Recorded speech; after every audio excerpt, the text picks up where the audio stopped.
Good evening, and welcome to the Caring View, the online health and social care platform free to access to absolutely everybody. Before we get started, don't forget to hit that like, hit that subscribe, give us a follow. We're live tonight across YouTube, Facebook, X, LinkedIn, Twitch, probably a number of other platforms.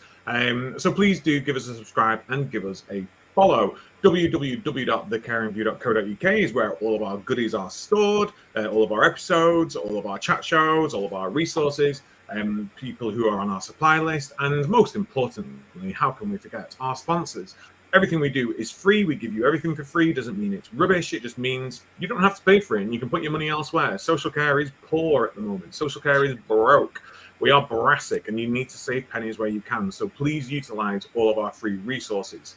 Our sponsors are the only reason that we continue to do this for free, and we are eternally grateful for them. So we want to give a huge thank you to Prosperwell, the UK's leading digital marketing agency, www.prosperwell.co.uk. If you know Toby from Tea with Toby from Smooth Digital, then you will know Prosperwell. Go and give them a check out. We have CBAT, Care Business Associate Training, for all your health and social care training needs. Fully recommend their CHAPS courses and their Train the Trainer courses. And I also recommend that you go follow Paul Blaine, their director, on Instagram, because he is number 3 body of 40-year-olds in the country or something like that. And he's always without his top. And it's a good Instagram to follow. We have Attis Care by Attis Insurance Brokers for all of your comprehensive care coverage and proactive risk management needs. But they are also a helpful voice on the other end of the line. And I will say, if you want to meet some of these sponsors, if you want to meet the directors, if you want to find out more about them, join us at UK Care Week this year in March, because they will be there with us, supporting us and actually delivering some informative talks on stage. We've got Log My Care, the intuitive care management platform loved by complex care providers. Mark, I think we've fact-checked this now, and there is a freemium version still available for you to utilize. So if you're just thinking of dabbling in digital social care records, or you're with a social care record provider that you just cannot stand, go check out Log My Care. We have Health Automated Online and Enlightenment, which is Enlearn Online, all run by the fabulous Jack White. And Jack AI also powers our fabulous website. So do go check out our website. And we have Florence, directly connecting healthcare professionals and organizations with shifts and training around the country. I vetted these guys. They are amazing. We use them in our services. Fantastic training, and better than an agency. You get to find out where your team, your supply team are coming from, and you get to know more about them. You can download their profiles. Fully recommend using Florence. And then last but not least, we do have UK Care Week. UK Care Week is the #1 show to be going to this year. If you want to see us talking, we have got 2 full days of jam-packed talks over a theatre which is branded The Caring View. 19th and 20th of March, I think it is, and we have a link for you to register. It is free to register, so go and register there. We are going to be talking things like menopause. We're going to be talking conflict in the working environment, mastering language. We're talking AI. We're talking recruitment and retention. We're talking whose responsibility is it to fix social care. We've got Louis Worth joining us, getting prepared for the CQC, opening us on day 1. So make sure you are there for all of our fabulous talks. I need to take a quick breather now, and I'm going to go, Mark, how are you? Yes, I'm very good, thank you. Yourself? I'm good. I'm on annual leave this week, so I'm very good. I've got the spa booked tomorrow, so you can all be jealous. I don't care. I am looking forward to it. But I'm also really, really looking forward to tonight's show. So first off, apologies that we had Gremlins the other week and we could not go live. It was a real shame, because this is a conversation that backstage I didn't realize how much I wanted to talk about, and now I'm really, really eager to get into it. And we are talking autism and addiction. What are the links? What are the considerations? What aren't we thinking about at this moment in time? How can we best support people or autistic individuals with their recovery programs, with getting into rehabilitation, and how can we spot the early symptoms and signs? So without further ado, I'm going to say your names, but you're going to do a much better job at introducing yourselves. We have Jenny and Lindsay joining us. So Jenny, insert a Cilla Black impression. Tell us who you are and where you're from. Good evening, everyone. My name is Jenny Stanley. I'm the Director of Training and Education at One Stop Training, which is the health and social care training provider. Thank you for having me back. You're most welcome, Jenny, and welcome to the show. Lindsay, who are you? Where are you from? I'm Lindsay Weston. I am the Director of Training and Diversion at DrugLink. We are a substance misuse charity based in Hertfordshire. And again, thank you very much for having me this evening as well. No, honestly, welcome to the show. Mark. Yes. So, yes, Adam's touched on it. You were due to join us, must have been 2-3 weeks ago. And I think all of us were having some technical difficulties, but we'll blame our streaming that we use now. So, but we're back tonight. And yeah, we're talking autism and addiction. And we had a lot of people reach out to us when the show was cancelled, which I think indicated kind of the thirst for that knowledge. So really looking forward to tonight's show, like Adam said. So we've obviously caught up kind of backstage very quickly, and it'll be good to kind of explore that conversation further. And just wondering if you could just recap on kind of how this relationship between the two of you came about, and that kind of thirst for wanting to raise awareness and do the work that you're doing together. Happy for either of you to jump in. Would you like me to respond, Lindsay? Yeah. Lovely. We're going to start off being really polite, aren't we? And then as we get into it, we'll all be talking all over each other. So Lindsay and I started a conversation about this probably about a year ago now, and it was very British, over a cup of tea, and we were talking about autism because that's very much my background, and Lindsay was talking about addiction because that's Lindsay's professional background as well. And we got to exploring the interface just in a very natural way when we were talking about how we can work together in terms of partnership. And what we realised pretty quickly is that there was quite a big crossover. So we did a little bit of research online, and what that showed us is that there is a little bit of research, but this is an area where there's growing awareness and there's more research that's needed. And it's an area where we know that there is an increase in this intersection between autism and addiction. And we got really excited about it, and we thought, you know what, we're both trainers. Training solutions are what we do. So let's go with what we know. But what we wanted to do was make sure that the co-production element was embedded throughout. So one of the first things that we did is set up a focus group, and we did that at DrugLink. And we created a group environment where people who were going through the recovery journey and who were either diagnosed or identified as neurodivergent were welcome to come along just to talk to us about their experiences, and really just to assure Lindsay and I really that there was an interface here and that there was something that was worth looking at. And we didn't really know how many people we were expecting. It was very informal, and we were blown away by the amount of people that came along.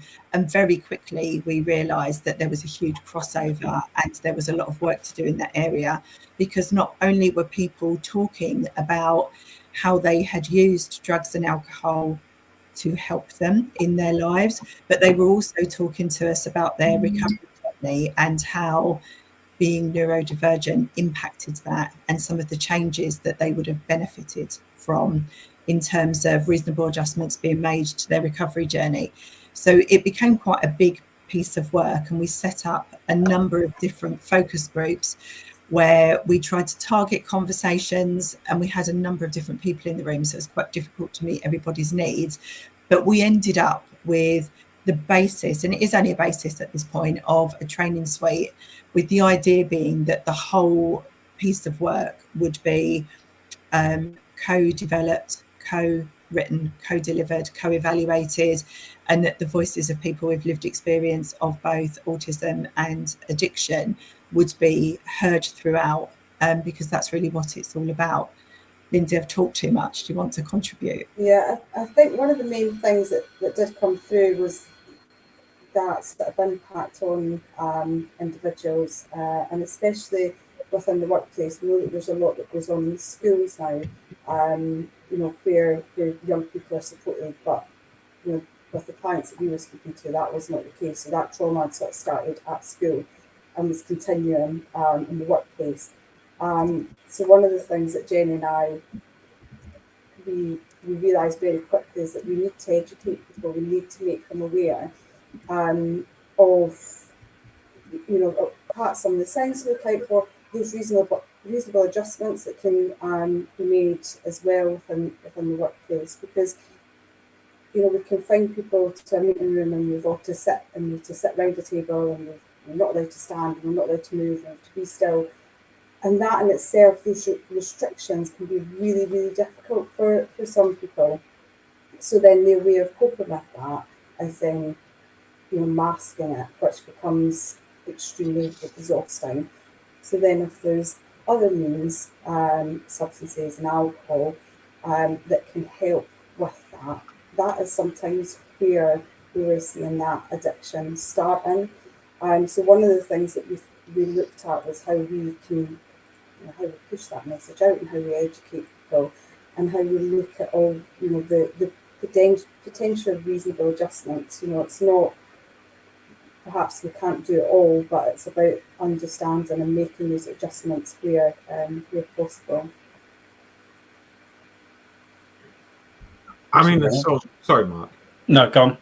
I was going to say there's so much to consider here, and I sort of feel like, so I'm going to be the person that says the wrong thing, so that other people listening feel confident. I'm going to say that I believe there is a perception in society now that, and I mean this with all the best intentions because these are not my thoughts, that autism and ADHD are on the rise. Oh, there's more people who are autistic now. There's more people with ADHD now. It's the go-to diagnosis that people need to get. But it's like everything else. Our testing's become a lot better. Our understanding of the conditions have become a lot better. And I can guarantee you now, there's people that, if you are in the 40, 50, 60-year-old age bracket, you grew up with who are autistic, who never got a diagnosis. They were just the strange kid from down the road. Mm-hmm. They were just the oddball in your class. Maybe you are that oddball and you never got that diagnosis, and you've always lived your life thinking there's something a little bit different about me. I am right in saying adults can get the diagnosis and adults can get the support they need. If you feel like you need to, I really urge that you do go and do this. But I suppose because our understanding has gotten a lot better, and we are more aware of autistic individuals in society nowadays, and if I'm saying the wrong thing and I'm referring to people with autism incorrectly, please let me know in the chat. I'd love to be educated. But we don't know much else. We're not, like you say, doing much work around that whole recovery and addiction and the stuff that we've always considered ourselves to be a normal part of recovery and health. And I suppose in part, there's a lot of stuff that for people without autism, we are still learning about, and we're still learning around addiction, and we're still learning around recovery. So it's like we're learning fresh now, and this is game-changing times where you two are really going to change the future of support and care for people with autism if this takes off, because it's groundbreaking work. We're really hoping, absolutely, to lift up people's voices, because as we talked about before the show, we're talking about potentially people who are fairly marginalised, both in terms of their autistic experiences, but also their experiences of addiction as well. And we know that in health and social care, you don't get access to services just because you've got a diagnosis of autism, and you certainly struggle to access other services if you are living with addiction or going through your recovery journey. And it's really important that we recognise that people do have the right to get the care and support that they need. And when we look at the horrific experiences of people, both within the autistic population and people going through the recovery, we can see, and I appreciate some of the content tonight might be quite triggering for some people, so I guess we need to kind of consider that as well. But when we look at things like suicide rates and those kind of things, you can see that there are major problems, and I think we all need to be part of making that better for all people, because all of us that work in health and social care are here because we care about people. Certainly none of us here for the money, right? We're here, we care about people. And because of that, we need to look for places where people's needs are not being met, and we need to go there, and we need to lift those voices up, because it's really easy to go for the areas where there is funding and where there are services. And we don't want to do that. We've got a duty to lift up other voices as well. And that's really important to both Lindsay and I. So I want to... Oh, sorry, Lindsay, go ahead. Sorry, I was just going to say, because some of these people are extremely vulnerable. They don't know how to access support, or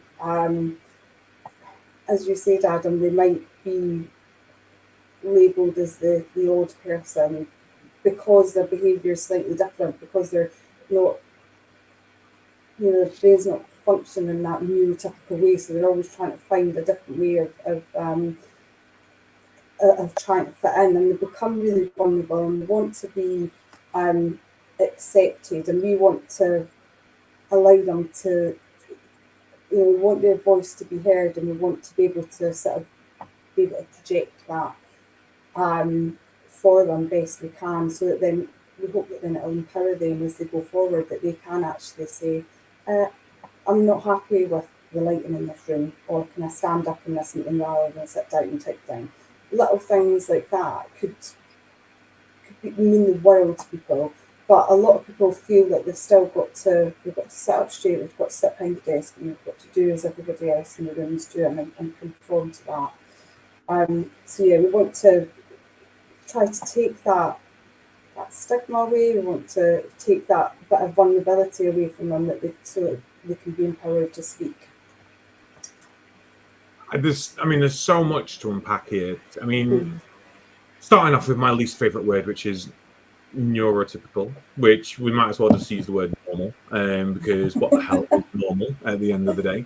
And I often think this, especially when we talk about, so not to get theological and not to get sort of existential or borderline nihilistic, but there is this mindset that we are a superior race on this planet, and because the mass population acts in a certain way, that's how everyone should act.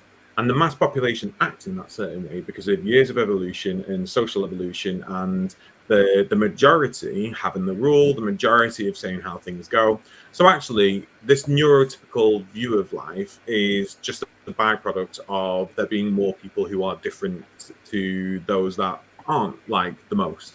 So I struggle with neurotypical because I will go into a room and I will think, oh God, these lights are bright, or I will hear sounds, I'll think, oh God, they are really irritating. I'm sure I struggle with misophonia. I know there's no way to effectively diagnose that, but I have special headphones that I wear which block out sound for me, and I'm really annoyed. My partner flushed one of the earbuds down the toilet, so I've been living with one at the moment, which is really frustrating.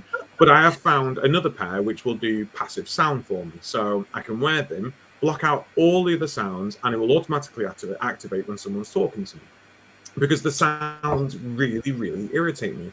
Now, I've tried meditation and I've tried other things. Does that make me neurodivergent? Does that make me different to other people? Definitely makes me different to the masses, but does it make it wrong? And does it mean that things have to be special for me, or could society adapt to actually just be more inclusive? And that's my first gripe about a lot of this, is actually a society. Let's just be inclusive to everyone without saying, do you have any special needs? Do you have any special communication needs? Do you have any special this? Do you have any different needs? No, just how do you communicate? How do you process sound? How do you process environment? How do you process light? Because that will really, really help me in making an environment that's comfortable for you. Just very simple. The minute we put different and special in front of it, we're automatically telling them they are different. And that's not to take away the uniqueness of individuals. I'm just trying to disempower the normal masses, if that were. There are some comments that I want to come to in the chat, but I want to touch on the recovering the addiction side first. So, not to make this about me, but I'm very open about my journey. I am a sober person. I've been sober for a year, 6 months plus now. I had a dad who died from alcohol addiction. I have got an addictive personality. I know I've got an addictive personality. I get addicted to pretty much anything. And it's a struggle living with an addictive personality. I'm very lucky that I'm probably in a minority of people who have got a strong will and a strong mindset that allows me to identify when my personality is getting too addicted, and I can put a stop to things. And I do very well with that. But for a lot of people, addiction is a struggle every single day. And temptation is on every TV screen. It's on every mobile phone app. It's in every TV show we watch. There are cigarettes in shows. There are alcohol in shows. Every other advert on TV at the moment is a gambling advert. Oh, we'll give you 15 free spins.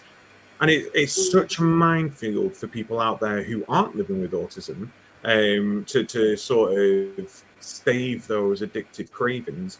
Lindsay, I just wondered whether you could give us a bit of an insight into what, just for anybody, what that recovery process is like, and do you have any idea of success rates on recovery for people? Just give us a bit of a background into recovery from addiction. I can talk about it, you know, in terms of what it sort of looks like for us and what we can, you know, what DrugLink can offer. But I think the first thing is that the individual needs to want that help, or they want to make that positive change.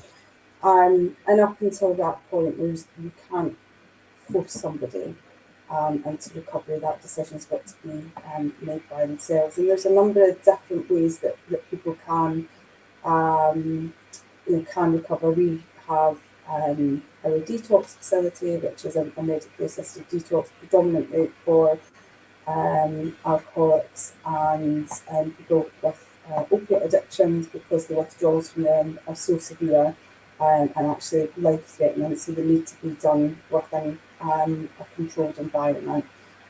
We also have our rehab facility as well, and obviously there's a number of them across the country as well. So we do a 12-week rehab stay, and then from that we then support individuals into independent living. So it could be providing them with housing, and then building up their skills around, you know, anything that they need, whether it's life skills or finances. There's all sorts of stuff that we can do to support, and you know, we are very unique, but there are other services all around us, the UK. But recovery it's a journey, and people need to understand that it is not at all easy. When a person makes that decision to want to make that change, you know, it's about ensuring that they've got all the support that they need, you know, around them, and whether that's done, you know, at home with family support and potentially doctor support, whatever it might be, or whether it's done in a you know, in a facility. The support is crucial, and it's about understanding, you know, looking at the reasons why, and there's a number of different reasons why people become addicted. It's a routine, it's a way of de-stressing, and that can just sort of take over.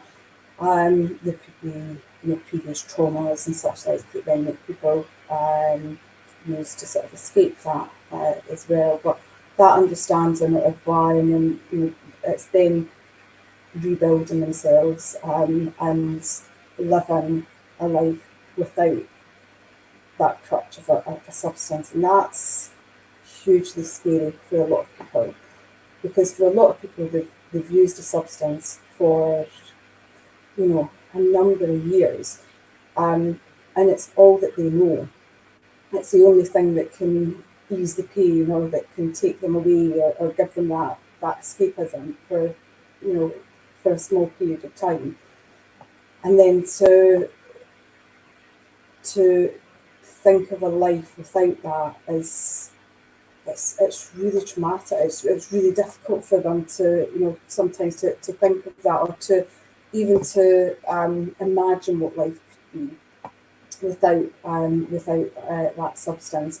And again, you know, for a lot of people and a lot of substances, alcohol, opiates, such like, there's really severe withdrawals. So the reason that people continue to use is because they feel so unwell when they don't have the drug that they use to sort of take that away, and that's that physical pain, and then they've got to deal with the you know, sort of any mental issues as well. So yes, it's really, really challenging, but when it's done right, and you know, people come out the other side, for us there's nothing better. It's hugely satisfying, but for them as well, they are the one person that's done that. They've made that decision and they've made that change. And we always say that how they should be proud of themselves. Because a lot of the time,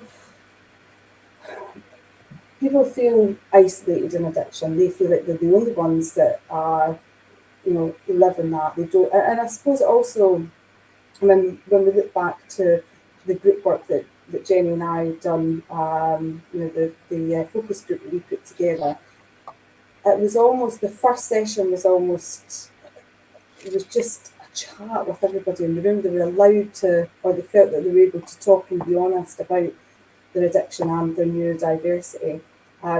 Because a lot of the time, people feel isolated, and people feel isolated, in addiction as well. They don't want to come forward to their family because they might be ashamed or concerned. They might not think that they understand, what they're going through.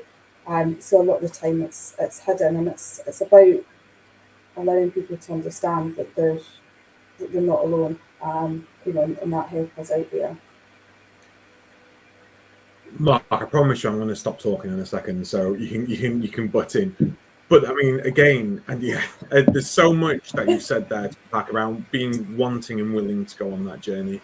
There are elements of people out there in communities where having this addiction, having this trait about them, they perceive as being their most interesting facet. So actually, they get the attention through going through what they're going through. So why would they want to give that up? And that's not me belittling anyone's journey. It's truth. There are people out there who experience that. I suppose it's also about the journey never ending for me, because I have had people come up to me and go, "But you can just have like a glass of wine, can't you? It's fine to have a glass of wine." And I'm like, no, abstinence. Yeah. Period. I know what my personal is like. Yeah, what's wrong with you? Do you not drinking wine? What's wrong? Yeah, there's an ignorance. I don't want to. Yeah. Exactly, yeah. And I know that if I bought a bottle of wine and had a glass of wine, that bottle wouldn't last, because I never. I mean, someone bought me a bottle stopper one Christmas, and I don't think it ever got used because the bottle would always get finished. Yeah. What's the point in buying me a bottle stopper? I'm going to drink the whole bottle. I will stay up at night until that bottle is gone, because why wouldn't I? So I know that if I exactly, it's very, very real. So I suppose I think for me the message I want to, and you've conveyed it perfectly in what you've told us tonight, is being there to support people on their journey. And it's not just them on that journey. If you are friends and you are relatives of these people on a journey, you're on that journey with them. You are there alongside them. And if you don't want to be, jump off the train and leave them alone, because it's a journey they're going to have to go through, and you're not there to fix them, but they will need social support. They will need that understanding. It's just like grief. If you are grieving, you expect people to be able to be tactile and to be, empathetic and what have you. It's exactly the same thing for someone going through a recovery journey. And Sorry, Mark. Sorry, I think I will stop. What you were saying earlier about these influences, and especially when we look at alcohol, those influences are absolutely everywhere. So that support is really, really crucial. We talk about it a lot on our courses.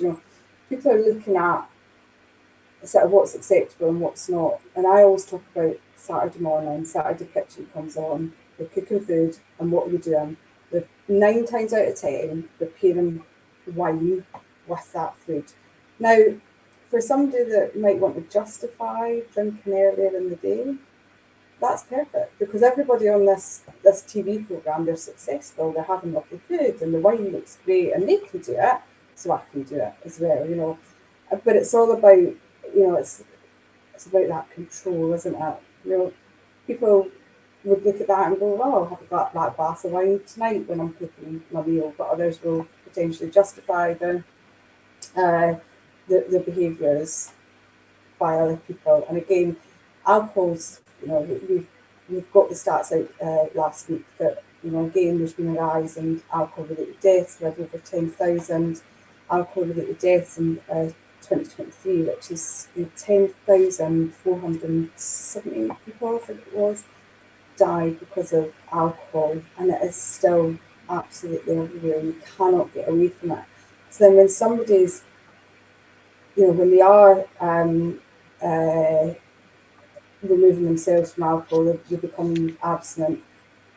Again, that, like you say, that supports, it's everything, because people need to understand that you can't just have, that, you can just have one, you can't just have one. It's not that simple. So it's about ensuring that you've got the right support, and as you said, you have the right people around you, people that are going to, entice you. They're not the right people to be with, yeah. You don't ever have to apologise for talking too much, because I'd much rather you talk than us talk, because you've got all the information.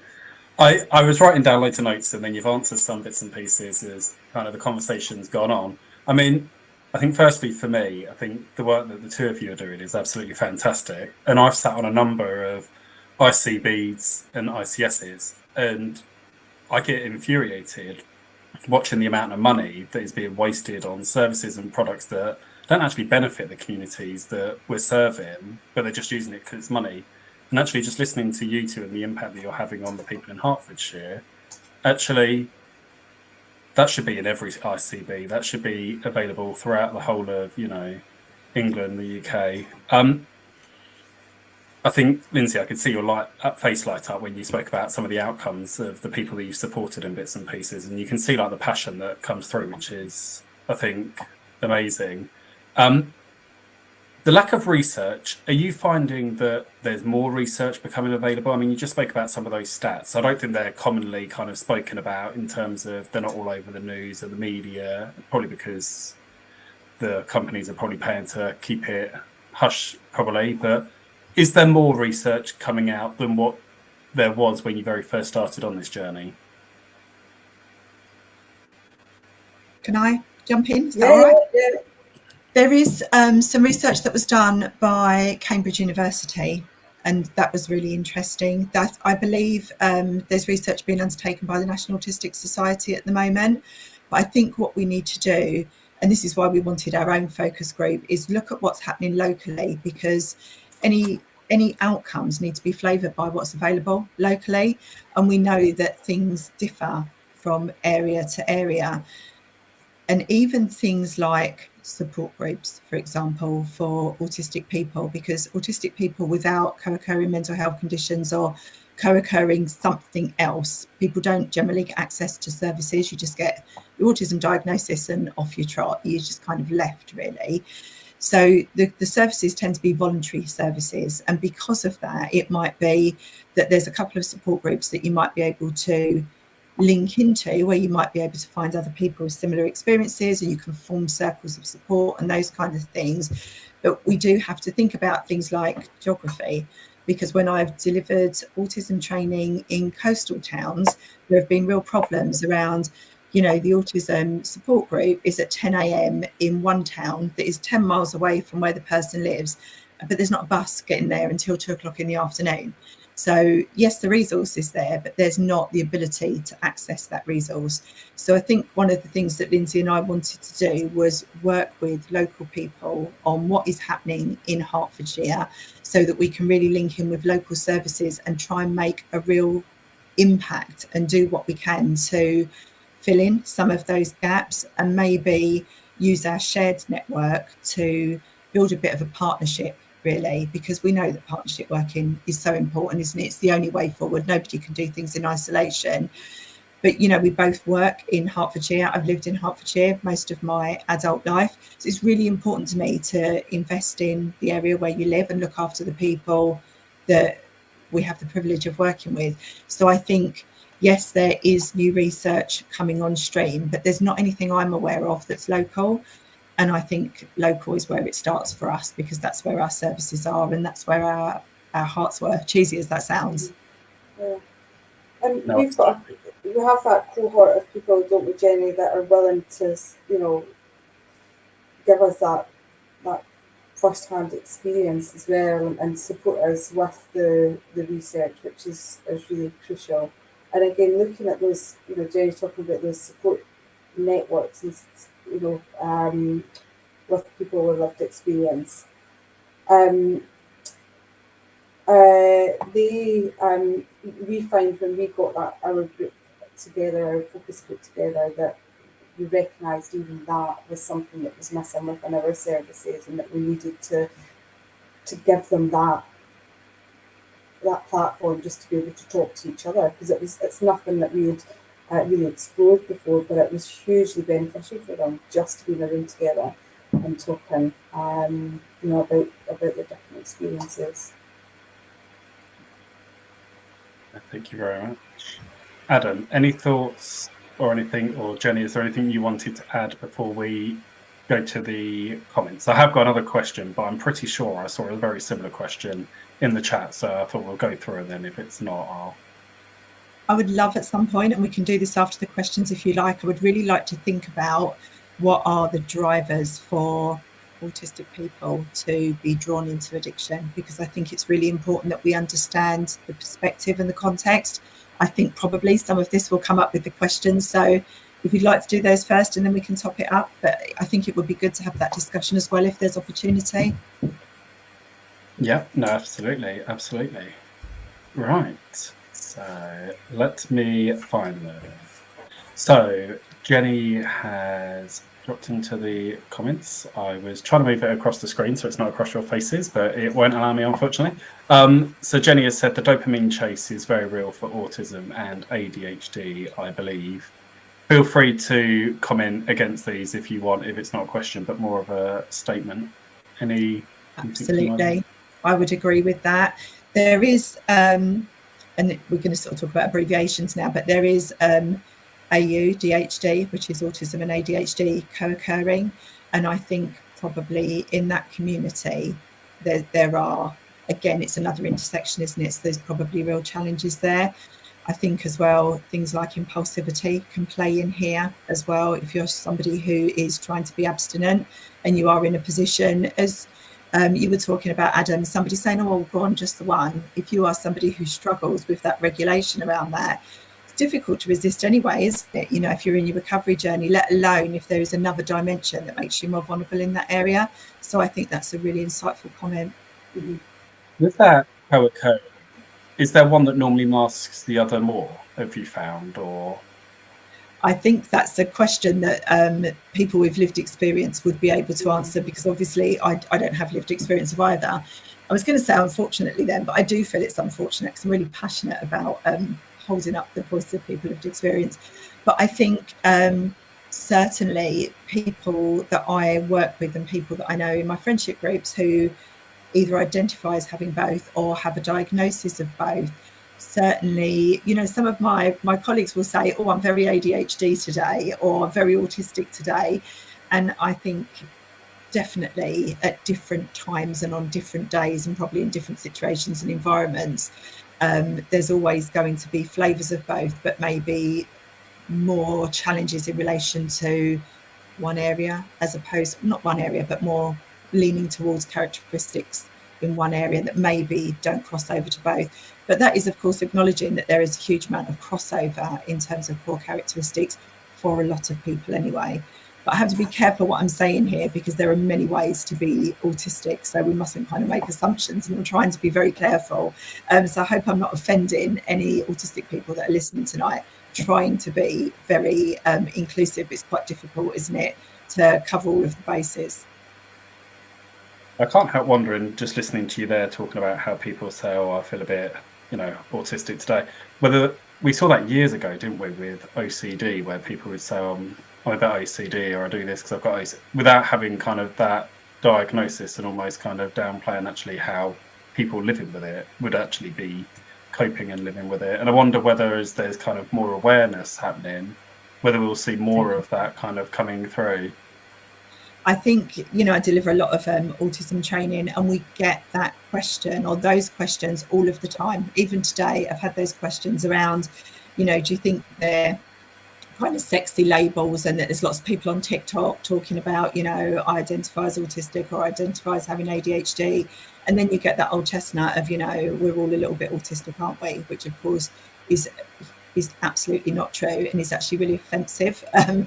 It's really important that we don't downplay people's lived experience. Just because we can relate to some of those experiences in a small way doesn't mean we experience anything like the intensity of what it's like to be an autistic person. So it's really important that as allies to autistic people, that we help people who make those comments understand that just because we might all be a little bit noise sensitive, or we don't like crowded places, it doesn't mean that we are autistic. It just means that all of us process sensory information. That's something that we all do as humans, and we will all have sensory information that we enjoy, like the smell of perfume or whatever aftershave you wear, and we will always have sensory information that we don't like, because we've all got our own sensory profiles. It doesn't mean we're all autistic, and it doesn't mean we all experience sensory differences to the level of to the same intensity in which autistic people might experience those sensory differences. So I think it's really important, Mark, it's a great point to kind of acknowledge that we have to be very careful about those general kind of comments about, there's a big increase in diagnosis. Well, that's largely because until not that long ago, you wouldn't be diagnosed autistic if you didn't have a learning disability. There wasn't a code for it. So one of the reasons that we're seeing an increase there is because we now know about it. It's a bit like, America was still there before it was discovered, right? So people were still autistic before they were diagnosed autistic. Thank you very much.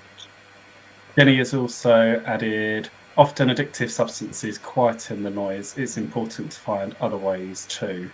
I suppose off the back of this question from either of you, are there any other ways that you've heard that help quieten that kind of noise for people? I think the loop earbuds are really popular. I know loads of people, autistic people and non-autistic people, that use those because the world is so noisy these days, isn't it? But I think as well, knowing what your triggers are. A lot of my autistic friends won't go into like Costa because the noise of the ice machine and the coffee grinder and the radio and people chatting and prams and babies, that's a very densely populated environment. So if we go to Costa, we might go to one that's got an upstairs because it's likely to be quieter upstairs. So I think sometimes trying to manage the environments that you go into, and it's not to say that people aren't going into social environments, but it's about choosing the environments you go into. I'm now over 50. I would no longer go to a bar if I couldn't sit down. And that's just a choice that I make to keep myself comfortable. And I think we all do that, don't we? We all say, I enjoy this environment. Equally, I wouldn't get into a public swimming pool because there's no way I want to get into a warm bath with other people's bacteria in it. It's just not for me. So it's a sensory experience I would avoid. So I think to a degree, people are really good at knowing what works for them and what doesn't work for them. And maybe just, if you go into an environment that's loud, not sitting near the speakers, for example, maybe not sitting near people with young children because there's likely to be chatter, not sitting near, a noisy road because there's all that unpredictable sound of horrible things like motorbikes whizzing up and down and you don't know when they're coming and all of that kind of stuff. I think actually most people are really good at knowing what are the things that they can cope with and what are the deal breakers, and they just won't go to those environments unless they have to. Things like supermarkets, you'll see we've got autism hour and all of those things now, and autism friendly screenings at the cinema. And that's really good because not only is it kind of a public statement about reasonable adjustments, but it's about acknowledging that people shouldn't have to mask and that they should be able to be their authentic selves, and that their authentic selves are valid and actively, accepted and celebrated as part of the diversity of society, instead of, we've got to hide people away or, people have just got to manage. It's about there being accommodations made so that people can experience equity, and that's really important. Absolutely. Lindsay, anything go on, Adam. No, Lindsay first. Okay, Lindsay, anything you wanted to add before Adam comes in and then we carry on? No, that's fine. Adam? I was going to say, I think from my point of view, because like I say, suffering, and I say the word suffering, it's probably the wrong word. Living with such sensory overload can be massively overwhelming. And again, the drive to go, I'm going to go get some medication for it. I'm going to go to the doctor. I'm going to go get something for it. Actually, is a mindset, in my opinion, we need to shift away from, because I'm hard pressed to find anybody who, hard pressed to find anybody. I believe the majority of people who take medications for conditions that they have don't actually feel full benefits from those medications and end up having their own potential side effects, when actually what we need to be pushing, in my opinion, more of is holistic well-being and holistic practices. We need more work on mindfulness, and mindfulness needs to become something that is prescribed. You know, we need to be prescribing social mindfulness. We need to be prescribing meditation. We need to be prescribing self-awareness. I mean, there's a place in Lancaster near me where I go, and it's called Reset. You know, shout out to Reset, and it's amazing. They have isopods, and I literally go into this pod and I float in nothing but Epsom water in the dark with no sound for an hour, and that's it. You shut the lid, and I know a lot of people will go, "Oh, but I'm claustrophobic," and I get that. I'm claustrophobic. I got over it, and I'm not saying that everyone can do that, but actually, I put that ability to block the sound out and to control and regulate my emotions over my fear of being in an enclosed space. And it's difficult, and I'm not saying everyone can do that, but I think people need to be more open-minded and more accepting of other opportunities and other ways to manage certain conditions, because it is really beneficial. And you know, we're talking about autism and addiction tonight. The minute you start taking drugs, the minute you start taking medications, the minute you start relying on another crux, then you're going to get stuck, because you're then addicted to that. You know, become addicted to meditation rather than taking medicine for something. And again, it's not a one-size-fits-all model, but I don't think we talk about that side of things enough. We just tell people to go and download a well-being app, or we tell people to go and open mindfulness apps. Great, but do you meditate every night before bed? Do you put your phone down when you walk through the door at home and then leave it where it's supposed to be? Like, I don't bring mine into the living room at the minute, because I will find that we'll sit watching a movie and we're flicking through something, and all of a sudden I'm being bombarded with a cacophony of awfulness from social media and then my TV at the same time. You know, I practice having that isolation from the bigger picture, because I know that won't trigger me and I'll feel better about it. So it's just more about that mindfulness. I really do think we need to have more awareness of. And you know, GPs need to be trained in it more. Services need to be trained in it more. It was so easy to just go to drugs and medication that, you know, I mean, I went to a birthday party, and I'm dragging this on, but I went to a birthday party about a year and a half ago, and I'm not kidding you, there was 30 children there, and only 2 of the children weren't on some sort of medication. The rest of them were all on medications for one thing or another, and I'm like, they've not even hit puberty. Like, they're at that developmental stage now in their life where you can really intervene and provide them some really good life skills, some really good management techniques, some really good awareness and self-control and personal responsibility. You know, instill it at that age. But already we're at that stage where we're just medicating children for the sake of medicating, because it's too difficult to sort of process them. It's too difficult to teach in those other areas. And for me, it just upsets me, because, I mean, I don't have children, which is, you know, my choice, but I wish at my younger ages someone would have told me about meditation and someone would have told me about mindfulness, because I probably wouldn't have got into the situations that I got into, because I use wine to cope from a stressful day rather than sitting down, relaxing and meditating. Now, my partner will turn around and say, you know, I've told you this for years, because he's a mindfulness practitioner.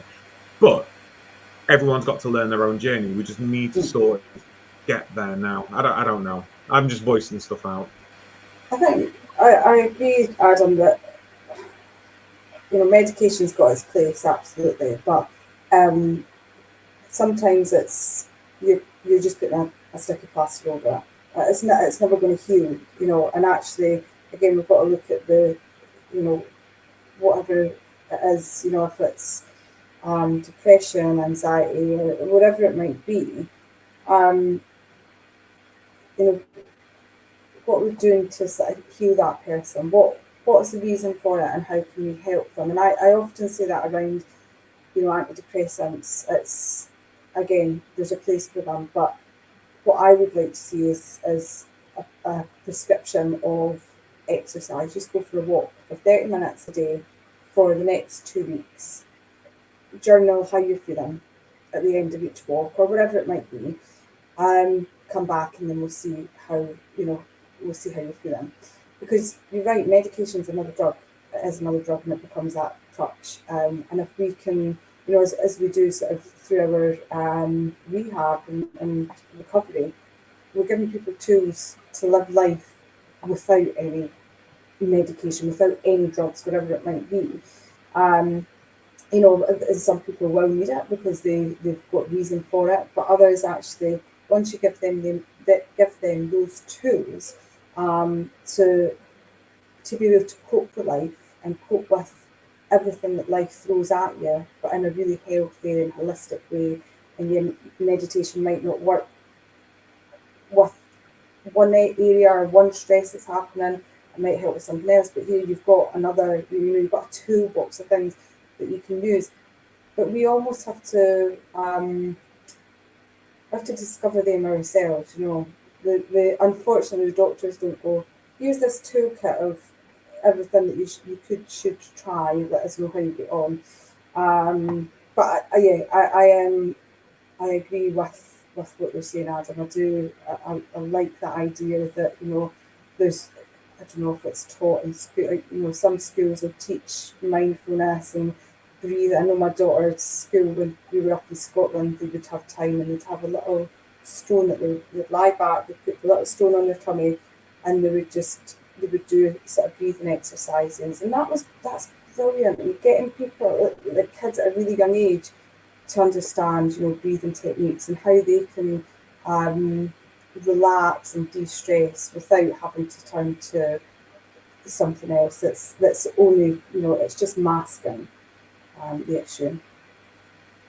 Well, we've got the Stomp and Stamp campaign specifically for that, haven't we? Because we know that autistic people are so overprescribed. So, you know, I think when we're thinking about addiction, we know that a lot of autistic people and probably other neurodivergent people are probably self-medicating to just make life easier, to help masking, to help cope with sensory differences, to help with the social anxiety and the social norming. Because your point earlier, Adam, about like the neuromajority creating the social rules and the social context in society at the moment is very exclusive. And although there are a lot of campaigns, you know, particularly online, that are kind of, you know, hashtag take the mask off and be your autistic authentic self, the problem we've got is as soon as people do that, society says, yes, be your authentic self, but not like that. And that's the problem. And that's the experience for a lot of autistic people. So, of course, masking happens. And if using alcohol or a substance to support that and make that feel easier and less draining and all of those things, it's perfectly natural. I'm sure I would do the same if I were in that situation. And the problem is society. The problem is not autism. The problem is the social construct. I think listening to that conversation, it's around that local life. You know, we spoke about right at the beginning around what other services are there. I don't know where my mic is. But I know firsthand, when I was going through my long COVID diagnosis, the first thing I said is I don't want to end up on medication. I've had private appointments because I've been waiting a year for this. I want, you know, help with a chiropractor because I can't afford the cost of it, and a nutritionist. They were like, well, the only thing we can offer you is medication. And then it just increase and increase and increase. And I can understand how people end up addicted to tablets on them for a lifetime. When I was on triple the highest dose that you're meant to be on, but it was only because I saw a different consultant at a different hospital who was like, why the hell are you on this high? But you'd never know that unless you're into that medication. So it is worrying. I think we speak about mental health and we speak about mindfulness at a local level, but then our GPs and our consultants in the NHS aren't necessarily following through with what else government and local authorities are pushing out and kind of advertising. And it is worrying. There's such an issue I find, and I will get off my soapbox, I won't go on too long, but I remember, you know, when I first started in this substance field, we had the term dual diagnosis. You had mental health issues and you're using substances to deal with that. And it was a case of, well, stop using and then we can deal with, you know, whatever underlying mental health issues you have.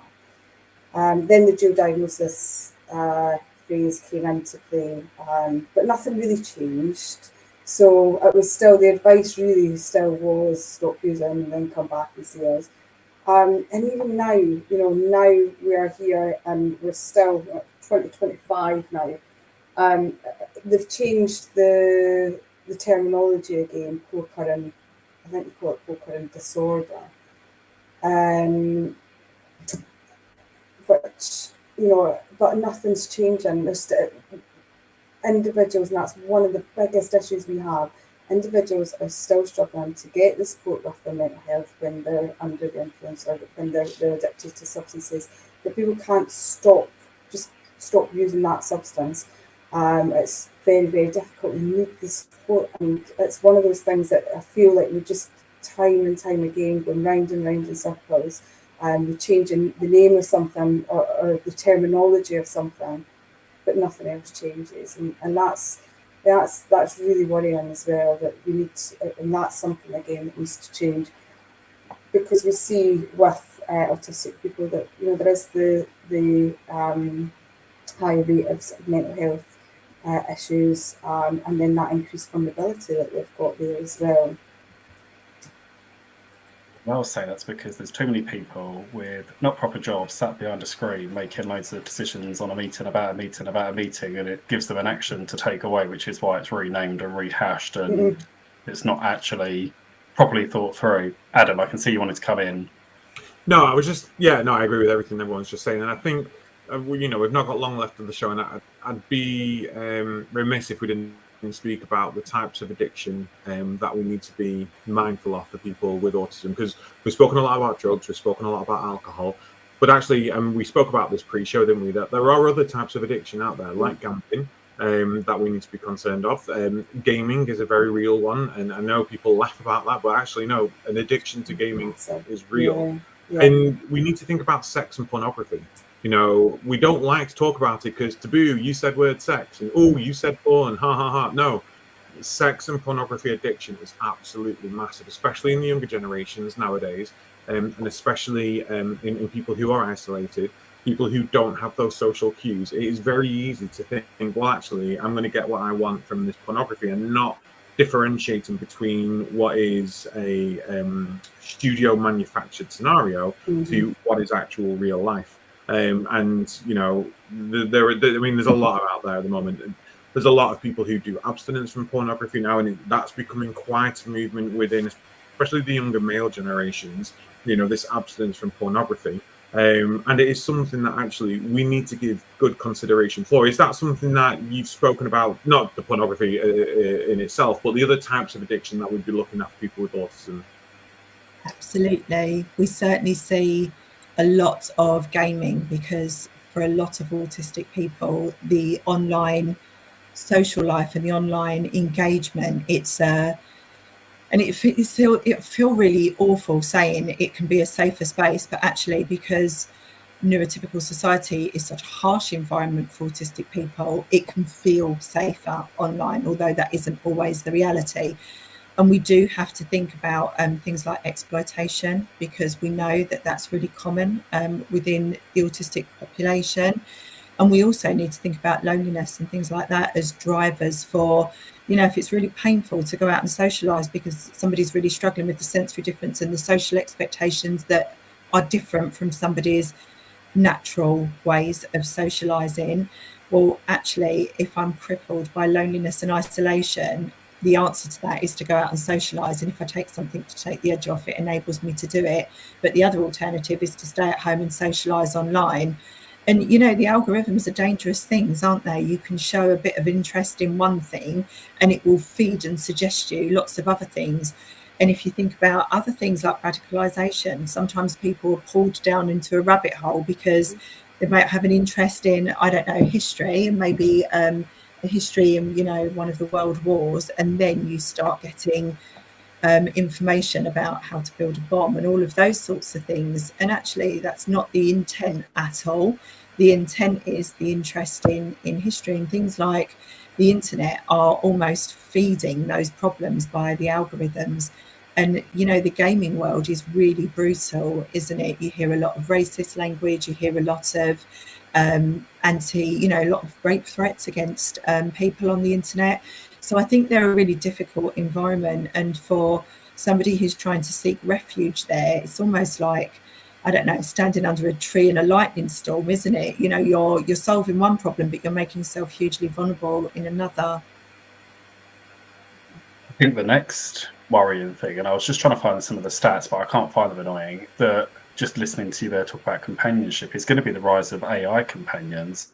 And I wrote an article the other week, which is what I was trying to find, is the number. I mean, I just found one, for example, this was written March last year. So for the chatbot Replica, at the time of it being written last year, had 12 million users. 52% were young, 70% male.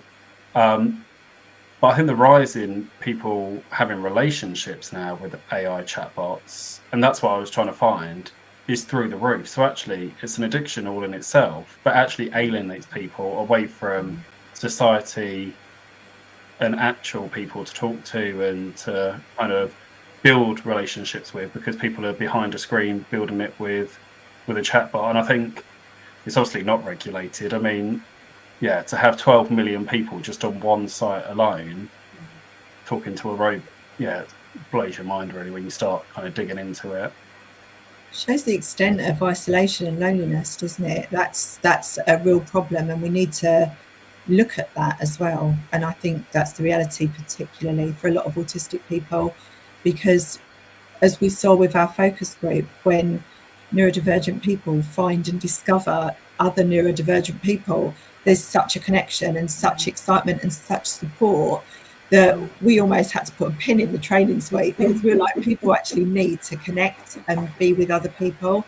And as Lindsay said, we then were like, okay, there needs to be forums for that. And it's not the forum that we set up, because our forum was a working party, but it was recognised that that was needed, and that took precedent in that initial meeting, because people were just so pleased to not feel isolated in their experiences and to be able to talk about, this was my addiction journey, and this is how my neurodivergent experiences fed into that, and this is what the drivers were, and these are the things that caused me problems. And it's really tricky, because if you find that drinking or using a specific substance takes the edge of all of the things in life that you find difficult, you try and top that with something else. That's really hard. And that's the problem, isn't it? Or one of the problems is that it's not necessarily a safe solution, but it's probably very successful. Sorry, I know that's really depressing and dark, but that's the reality, isn't it? Is that this is why... Yeah. But that's why it's great that actually you two are doing something about it and raising that awareness and utilising platforms like this. And I think, you know, looking at, and we haven't got to all the comments tonight, but there are so many more questions coming in. I think we'll have to do a part 2, because it is just that lack of awareness. But I think it's great that people want to learn more and do more. One question that I'm desperately trying to find that I can't find, here, just the tail end of this. What are you both hoping will happen from your work? Are you in talks with other local authorities or any ICBs, or kind of what is the wish and kind of the direction you're going? I think we're definitely not looking for bespoke services. We're looking for inclusion and reasonable adjustments and validating people that are neurodivergent within spaces that are typically dominated by neurotypicals and set up for neurotypicals. I don't think either of us will be looking to do anything that is exclusive, because that doesn't help with the problem. The problem is, you know, not medicalising autism, because it's a natural way of being. So it's about promoting that acceptance and inclusion. But I think what we want to do is, firstly, work with as many people with lived experience as possible. So if people want to partner with us, do get in touch with us. Hopefully you guys will help people find us if they come to you and need to get in touch with us. We'd really love to hear from people, but we want to take this as far as it can go. So we want to help local people, first of all. We want to make sure that we are giving people good and safe experiences, building resilience, building community, but also making sure that professionals have got the understanding and insight they need. And if we get to the point where we say, do you know what, it's just not good enough, that there's not services, like, let's get campaigning. You know, we're thinking big, aren't we, Lindsay? We're not going to be shy about it. We want to make some noise, but we're at the very start of our journey on that. But we're both quite persistent, aren't we? I've called a difficult woman on several occasions. Happy to be difficult to drive change. sometimes you have to make a noise to make some change. Adam, any final words from you at all? So I thought I was on mute earlier, and apparently I wasn't. Yeah, it did say you were on mute, but I could hear you. Very odd when I was on mute. So I've lost my phone's broken, and I've got a million people trying to make me reset all my sort of things like that, and I just don't have enough hours in the day. So I apologise for multitasking. No, for me, this has just been really, really insightful and really, really an important conversation for people to start having. I don't want it to be conversation too long, and you two are really there making those actions and making those changes. I would just be really, really upset if this becomes the new topic that everyone wants to talk about for the next 5 years and actually do anything. I think we've learned a lot these last sort of 10 years that actually talking doesn't get us really far at all. It's action that really matters. And I just want to link it back to our show last week where we were talking about society as a whole, and society needs to get better. This is a conversation that needs to extend beyond social care. It needs to extend within society. It needs to have people in society bringing back some civility and understanding to be nice and understanding to be kind. Doesn't cost anything, but actually is life-changing for some people. You know, we all love to talk about incels, and I am by no means saying that, you know, men who are part of that sort of incel network are not to blame. They totally are. But I think when we develop a world where there are people who are vulnerable to what's the word? To have their mindsets aligned with others because it makes them feel like they fit in, and all they see is a world that hates them, then radicalization is the easy option, because they don't understand that they're being radicalized. And, you know, a lot of people who are radicalized don't understand they're being radicalized. That's how things like Manson happens. You know, they're sweet talked into it and they're made to feel special. They're made to feel a part of something. But actually, we just need to make people feel a part of something, and that is society. We just need to understand that everyone belongs to be on this planet, and we just need to be nice to people. And people who are going through addiction journeys, people who are going through new diagnoses, people who are lonely, people who are afraid to speak out and afraid to be their normal selves, as it were, we just need to be nicer to them. You know, let's not make fun of that person who's a little bit funny in the office, and let's not, you know, cast disparaging remarks to people because of how they look on the street, or how they hold themselves, or how they dress themselves, or how they identify. Just go and walk on. You know, if you, I know it's that old adage, isn't it? If you've got nothing nice to say, don't say anything at all. And I think we need to bring some of that back, because a lot of what we're talking about tonight, I do think if society was just a nicer place, and if society was just a warmer place and a more accepting place, then things would be a lot different and a lot easier for a lot of people. So this is a conversation that needs to continue in the wider circles, and us in health and social care need to pull our fingers out now and go, right, how do we make ourselves more accessible? How do we make ourselves more equitable to people in society? And how do we do that now? Not how do we do that in a year's time? How do we do that in 2 years' time? A very difficult thing for us to consider, seeing as we're having funding cuts left, right and centre, and training cuts have gone.